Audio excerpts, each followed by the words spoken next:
This is an art attack. This is an art attack. This is Art Attack.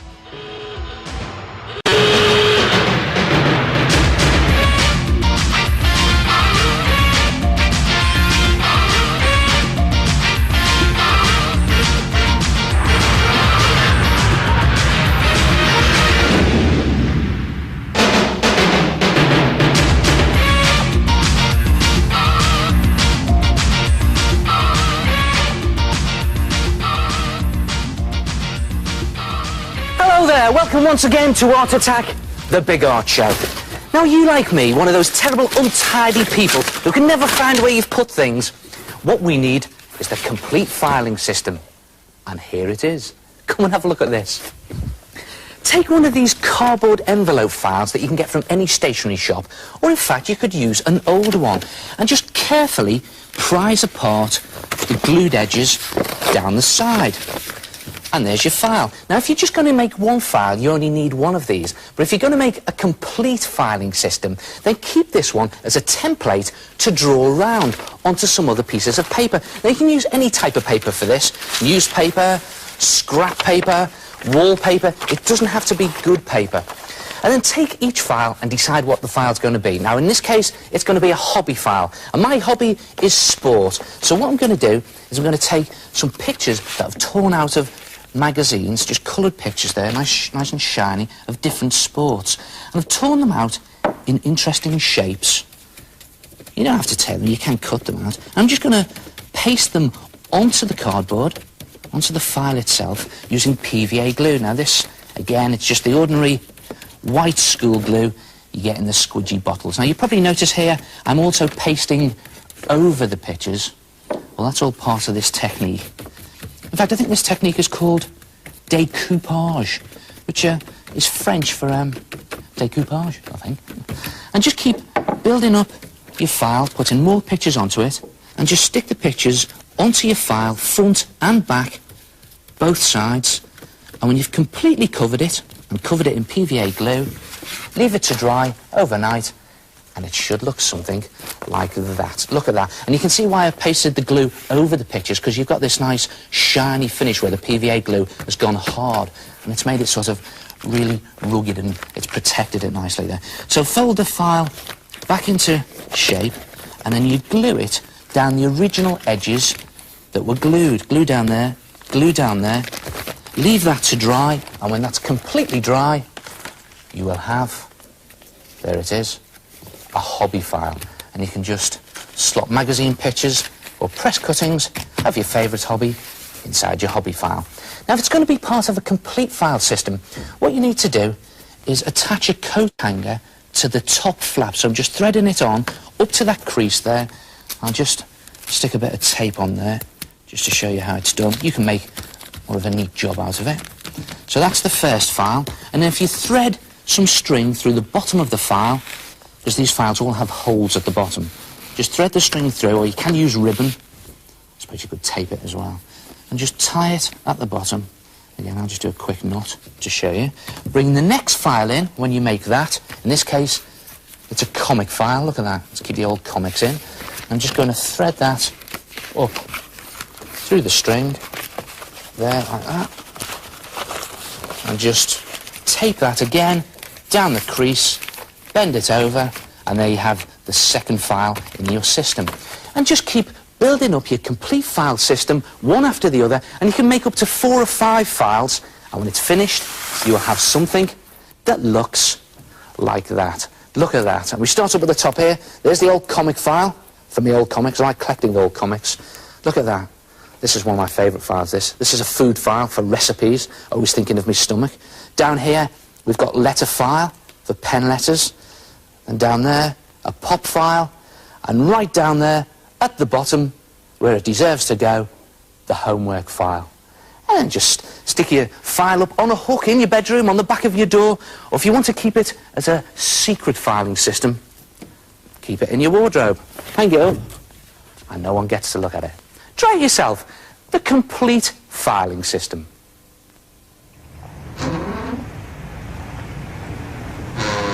Oh, that's very clever, is that? Hello, it's me, the head. Just cut out lots of pictures to do with what is in the file, then stick them on and coat it with PVA glue. Do you want to see mine? But there's nothing on it, I hear you cry. That's 'cause there's nothing in the file.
That is very clever indeed. And to think he did all that just with straw.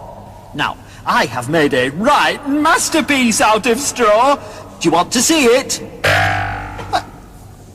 Oh, no!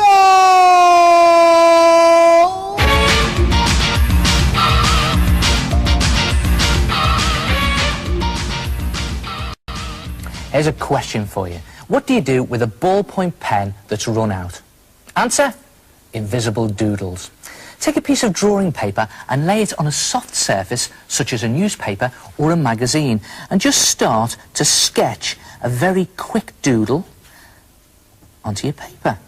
And the technique here is just to press down as firmly as you can, creating an impression in the paper with your broken down ballpoint pen.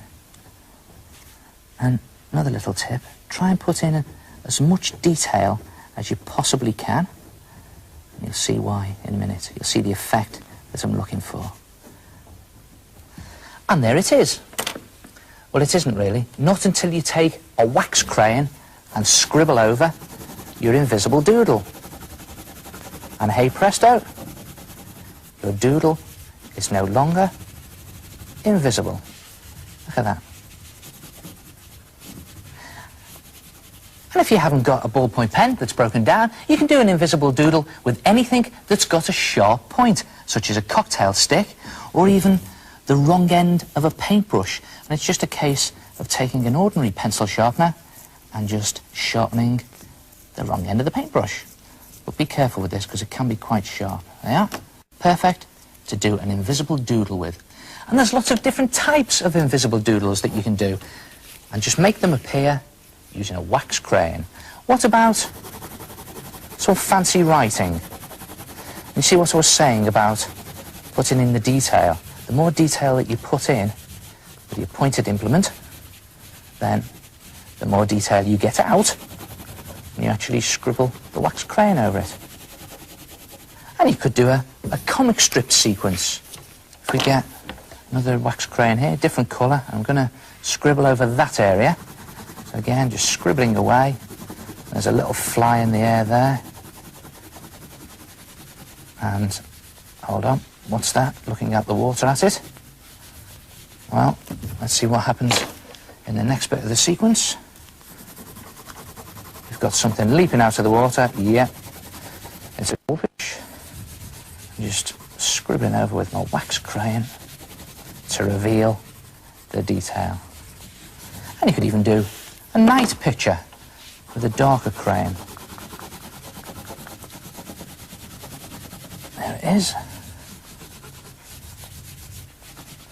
And if you do all of your doodles on one piece of paper, then they look good together as a piece of doodle art. Try it yourself. Invisible doodles. Oh, that's a great use for an expired biro or a sharpened paintbrush.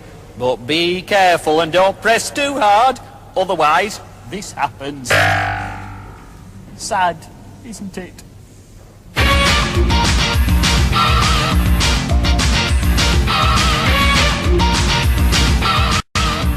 Hello, my name is Ross. I did a dotted picture of the horizon using felt tip pens.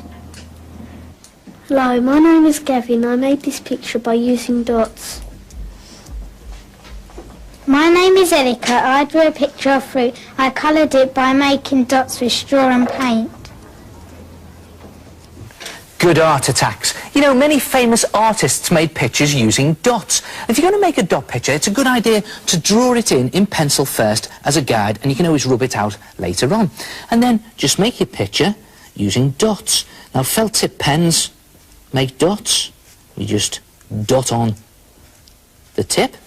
And felt tip pens, the wrong way round, make dots if you dip them into paint first. Look at that.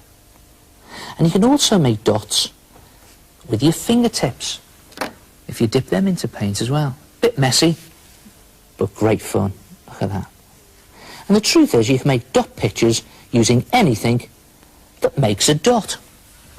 And let's face it, there's plenty of dotty things around here.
Try it yourself, a dotty picture, and I'll see you next time. Ta-ra!